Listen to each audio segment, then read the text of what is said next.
Greetings, everyone, and welcome to Rage Quit Gaming. I am your host, Draken. On this channel, you're going to get to see me play games at the outer limits of their difficulty settings. And then I'm going to add in some house rules to eliminate any cheese tactics and handicap myself even further when I'm playing. When the inevitable happens and I get my butt handed to me, you can watch me lose my shit and flip some tables. I'm ready for some pain, so let's get losing. In this series, you're going to see me playing the game, obviously, of Factorio. Now, this series of playthroughs was done last year. This is currently April of 2023, and I played these from March through June of 2022. It took me a whole entire year to get in the mood to edit all the gameplay that I have to show you of me playing at these max difficulty maps that are available in Vanilla Factorio. So I hope you enjoy, and if you want to skip the gameplay, you're probably going to want to skip this video completely, because the next half hour or so, I'm just going to show you how I set up a map to be the hardest it could possibly be in Vanilla Factorio. Hello, and welcome to my channel. I am Draken, your host, and today we're going to be playing a game of, as you can see, Factorio. This is going to be a little different, though, than what you may have seen in the past, and that is because I am going to be playing Factorio and playing it at the outer limits of playability. I am going to be making this map so hard that there's a very, very good chance that I'm going to lose. Let's go ahead and tell you the reasons why that this is going to be so difficult. First off, we're going to be playing Factorio on Deathworld Marathon, and Deathworld Marathon is the hardest of Factorio's settings that they have available for us to play on. And some of you may have already played Deathworld Marathon and have beaten it, and a lot of people have, but it is the hardest game mode. But we're going to take it beyond that. We're going to, using the map settings, make this just about as hard of a map as you can possibly have in the game, and we're going to see if we can defeat it. So what I'm going to do is I'm going to go ahead and venture into the game and show you how we're going to set up these settings to make this as difficult as possible. But first, we're going to talk about the achievements that I'm going to try and get in the game, and a couple of home rules as well that also are going to up the difficulty. So, as far as achievements go, we're going to try to go for the Raining Bullets achievement, which means no laser towers, and laser towers are much more effective as far as defense goes than the turrets, because the biters don't have resistances to the laser towers like they do the bullets that we use. And then you also don't have to deal with ammo when you're dealing with the laser towers either. So that makes the game a bit harder right there. The next achievement we're going to try to get is the Steam All the Way. And Steam All the Way is basically an achievement where you're not allowed to make the solar arrays. And solar arrays are your friend in Deathworld Marathon because it decreases the amount of pollution that you make. And in Deathworld Marathon, especially at the settings that I'm going to be playing the game at, there are going to be every little bit of pollution that we make is going to be creating more and more biters and more biter evolution, etc., etc. We're going to set this up in such a way that the pollution is going to be kind of unstoppable, and going to be creating waves of enemies for us to fight, and you'll see that as I go in. Um, and then, last but not least, I am going to be going for the logistics network embargo, and the logistics network embargo makes it so you can't make provider chests, requester chests, etc. for your robots. But I'm going to do a house rule that is going to take that one step further. I'm not going to play with robots at all. No construction robots, no repair robots, no robots to help me fight, etc., etc. Zero bots at all. And that is a big level of difficulty jump right there, because when you don't have robots, you have to place every little bit of your factory down, all your defenses, et cetera, and you have to repair it all yourself as well. So it extends the game out, makes it really long, it makes it arduous, it makes it difficult, and it makes it so it's pretty easy for you to lose your grasp on your defenses and just fail altogether. And the bugs will come and destroy everything. So we're going to be doing that as well. And then one last house rule that we're going to be placing on myself here to make it a little bit harder is I'm not going to eat any fish to heal myself. To be honest with you, when you see the map settings, it's the no fish thing is not going to be as big of a deal as you think, just because there's going to be so few fish when I get things all set up here. So knowing now what we're going to try to do, we're going to try and launch a rocket, try to get those achievements, and like I said, that is going to make it pretty difficult in its own right. But let's step inside and see what's really going to be making this hard. Now, if you do just want to skip to the gameplay, you can, but it's probably going to be another 20 minutes or so into our footage. So if you want to skip to that, you might as well just already skip up to 25-30 minutes into the video, and that's probably when I'm going to be starting to actually play the map. But if you want to see how to set up the most difficult map that you can in Factorio, watch along with, and we'll show you what is going to happen here. So let's get me stuck down into my corner and shrink me down. I always get put in the corner because I'm a bad boy. All right, here we go.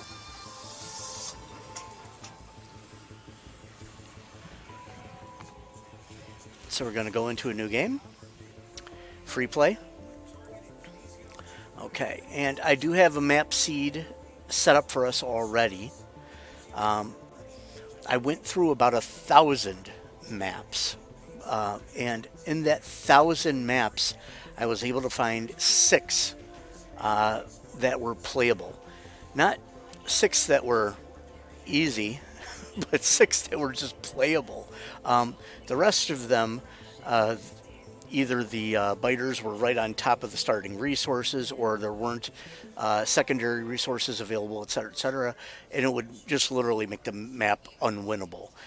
So I found a few that looks like we may be able to win at, and so let's go ahead and take a look-see. So here is our default map setting, and this a lot of people have played on, and the first thing we're going to do is we're going to switch the game over to the Deathworld Marathon, and what you're going to see is you're going to see the number of biter bases drastically increase, and especially the ones on the outer edges here you're going to see get much bigger. Okay, the thing that you don't see on the map is what else the Deathworld Marathon settings do, and what they do is they increase in this enemy expansion in this evolution area. They increase the amount of expansion, how frequently these bases will expand to other areas, and the evolution factor, which makes the bugs evolve into the stronger enemies, happen quicker as well. These settings we are not going to change. On Deathworld Marathon, these settings are pretty tough as it is. And once you start messing with these, the game becomes kind of hard to reproduce. And so we are going to just leave these at vanilla. This is tough enough. What we're really going to concentrate on is making the map harder. Okay. The second thing that the Deathworld Marathon did is they switched over our recipes to expensive and our technology to also expensive. And what the recipes expensive does, if you've never played a Deathworld Marathon game before, and I'm assuming everybody's played Factorio if you've watched this, but if you switch over to expensive recipes, what happens is the gear wheels, the green circuits, the steel, and several other of the low end objects in the game become, 2 to sometimes even 3 times as expensive as they are in normal Factorio. And because it makes these low level objects so expensive, it makes everything in the game multiply up how expensive they are, because everything else is built up from those bottom tier items. Secondly, the technology multiplier goes up to 4. And so every single technology that you are going to use to move yourself through the game is going to cost 4 times as many potions. And so you take the multiplier for the technology and a multiplier for the simple recipes that you use to make up the technologies, and you're talking about 8, 10, sometimes even 12 times as expensive in the form of resources that you need to make it to the end game. So what does that mean? Well, what that means is that our starting area is not going to have enough resources for us to make it to the end of the game. That is going to make it so we have to expand. So what we're going to do here is, let's go over here and check out first. And this is our resources. So when a lot of people do play Deathworld Marathon, a lot of people will increase the richness and or the size of the resource patches to help them get enough resources to make it to the end of the game. We are not going to do that because that would make it easier. We're trying to make this as hard as possible. So I'm going to leave these at default settings. I'm not going to lower them. Lowering them would probably make the game impossible altogether. But we're going to try and win with them at the default. So then we move to the next tab here, the terrain tab.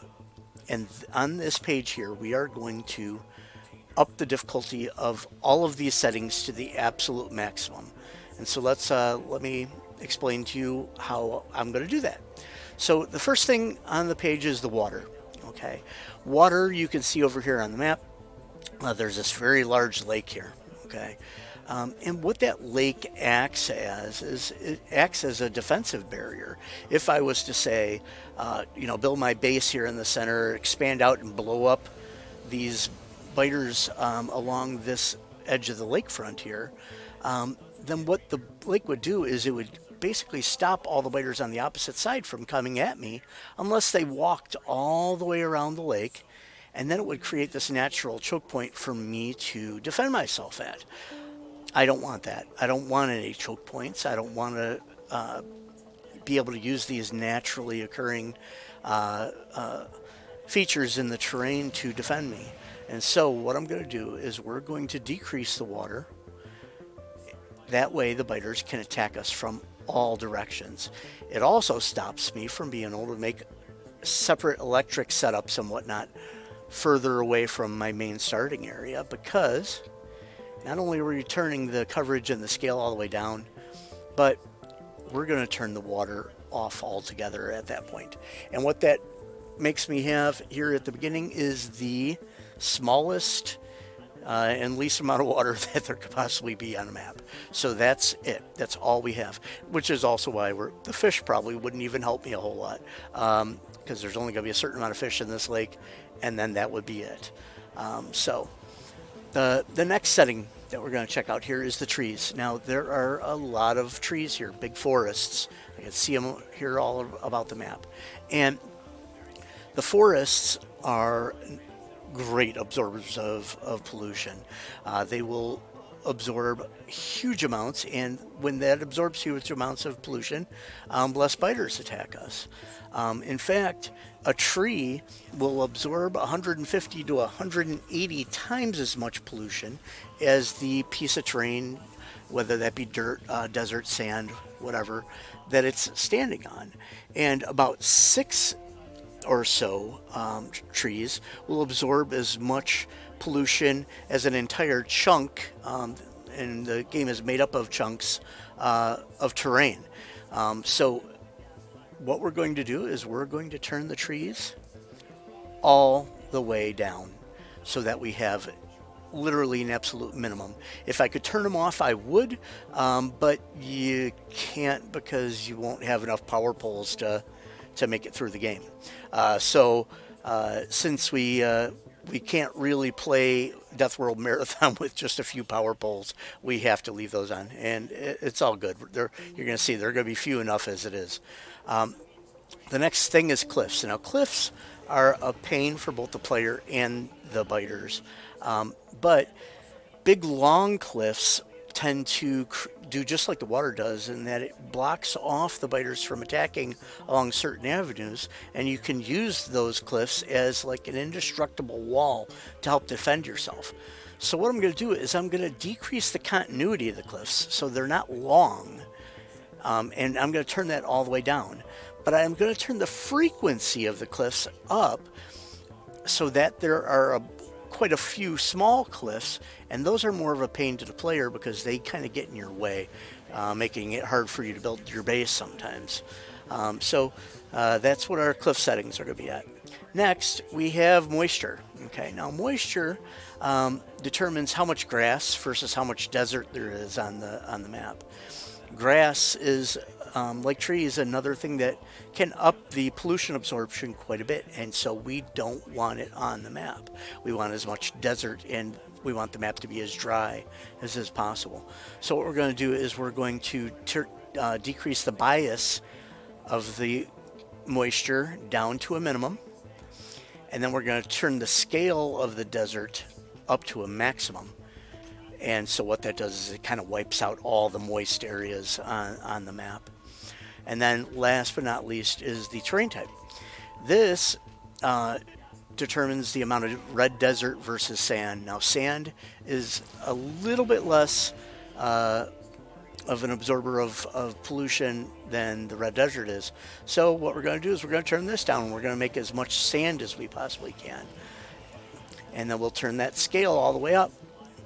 And boom, what we have here is we literally have a map that's completely made out of sand.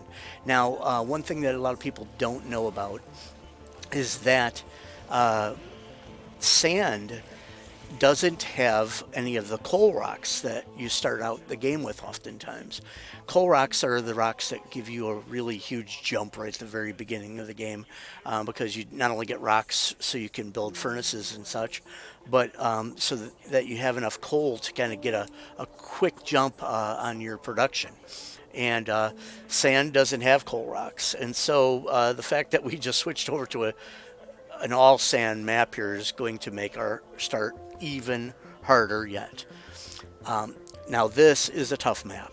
When you start on a map like this, you start making pollution, and there's almost nothing to stop your pollution. And so very quickly into the game, 20 minutes, 25 minutes maximum, your pollution will not only be large, but it will be out here pushing on these biter nests out here already, and then the waves of attacks will start happening, and that makes it really, really hard. But I've played on settings like this, and I've beat settings like this, so this isn't hard enough. So we're going to take it a step further, and then we're going to take it over to the enemy page. Now, I said we aren't going to be changing the enemy expansion or the evolution factors. In fact, the enemy expansion, you're going to see in a few seconds here, is probably not going to really matter because there's going to be almost nowhere for them to expand. And the reason why is because I'm going to turn up the frequency of the biter bases. And as we click up to 300%, you see that there's more. and then you see 400%, and there's more, and then you see at 600%, and they're everywhere. Okay, this is very, very hard, but again, I have beat a map like this already, and so we're going to take it a step further yet. And now we're going to be increasing the size of the enemy bases. And this is the hardest setting in the game, because very large biter bases are very hard to clear. And the reason why is the more spawners that are in a biter base, the more free troops that they get to send at you whenever you try to blow up an entire base. So when you get close enough to them, you aggravate them. All of the defenders in the base come at you. And that biter base then doesn't have to use pollution to make new troops. That biter base will replenish those defensive troops constantly. And so when you're attacking a huge biter base, they will come at you in wave after wave after wave until you can wipe out the whole base. And early on in the game, especially, which is for a long time on Deathworld Marathon, you're typically fighting with just turrets, maybe hand grenades, and that's about it. And so having bigger biter bases is killer. So what we are going to do is we're going to increase in size. They're already at 200% from the Deathworld setting, but we're going to pop them up at 300. And then you can see them at 400. And I'm going to take them all the way up at 600%. And look at all that red. There are biter bases, gigantic biter bases, everywhere. And that's why expansion probably doesn't really mean a whole lot, because to be honest with you, there's not a lot of room for them to expand anyway. We're already chock full of biter bases. So we are going to have the fight of our lives on our hands here. Now, the final thing that you can play around with is you can play with the starting area size here as well and decrease this to a minimum. This doesn't really change the difficulty too much. Like, I decreased it down to a minimum, and the only thing that really changed here was the fact that one biter base kind of popped up right here. What this ends up doing, I have found some maps that I could play that are way down like this, but I just got lucky with the spawn. These, when you go down to the minimum like that, it's just so frequent that one of the biter bases pops up right on your resources, and you can't play that way. You can't possibly win. So it's okay to mess around with this and decrease it to the minimum. Like I said, I do have a few of those 6 maps that I found. A few of them, actually, I have it turned all the way down. But what I learned was that I was torturing myself and having to go through way more maps than I really needed to. I could have just left it at 75%, and it would have been pretty much just as hard. It's just that, like I said, you don't have the spawners biting or popping up right on top of your resources, again, making the map unplayable. And so on the last page, after making this harder and harder and harder and really, really stressing us out here, I am going to give myself one break, and that is I'm going to allow myself to queue up the researches. Most people play this way, but it's almost kind of necessary when you're playing like this, because I'm going to be fighting so frequently and running around like a chicken with my head cut off, trying to keep everything repaired and surviving, that popping into the technology screen all the time is just kind of a pain. It doesn't up the difficulty, a lot, but what it does is it creates an incredible nuisance that you're constantly having to remember in mid-battle that you need to go back and go into the technology screen. So, that all being said, this is what we are going to be playing on. Now, last but not least, when I am spawning these maps, the one thing that I do not allow that would make it easier, way easier, is if oil starts up in your starting area where you can get at it. In fact, I don't, if a map spawns where I think it's good and I press play and I can see the oil in my starting, area, which is like, starting vision area is like about this here. If oil starts in there, I don't play it.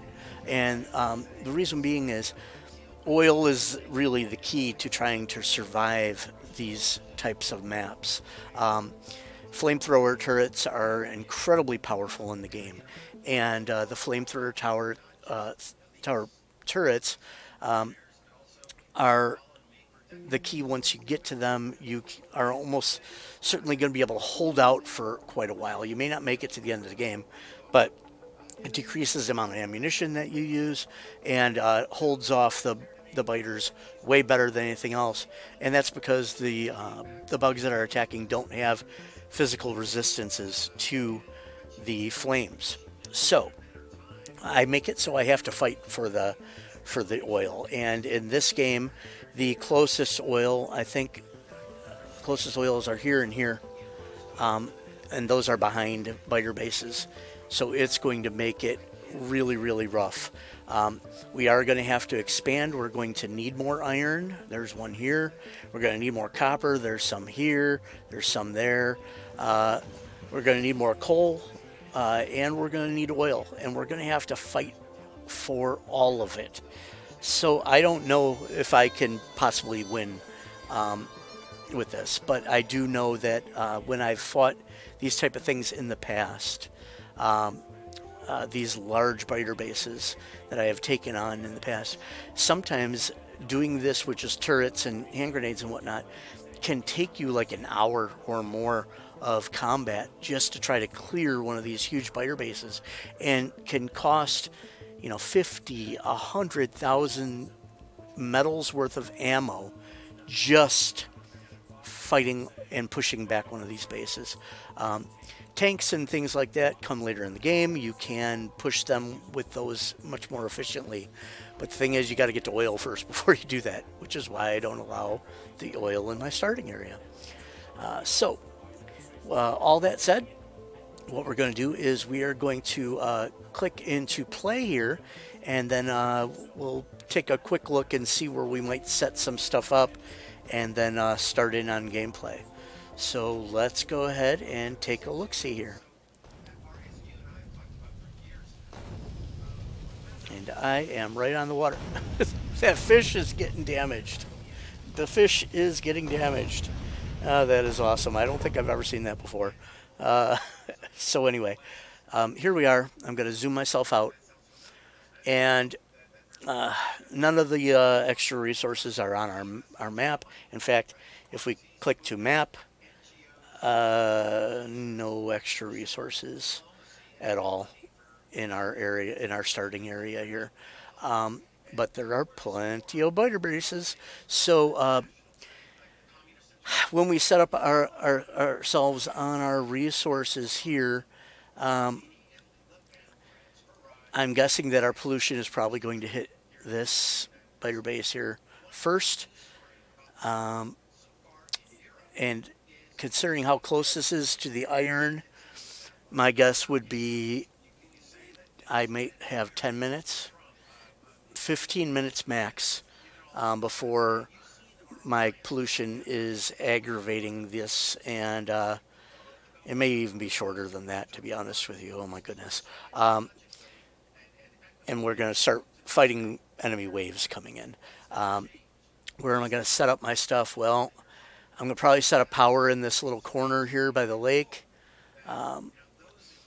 And the forge, boy, they are awfully close. Maybe up in this region here.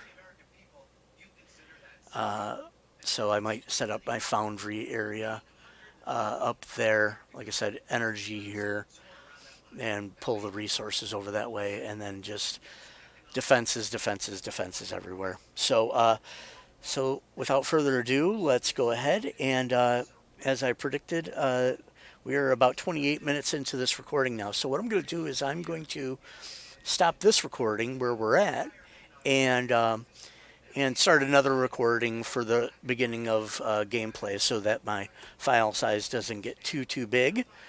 So what I will do is I will catch you on the flip side, and we will give this map a try and see what it looks like, because I have not checked it out yet. Okay, see you in a minute.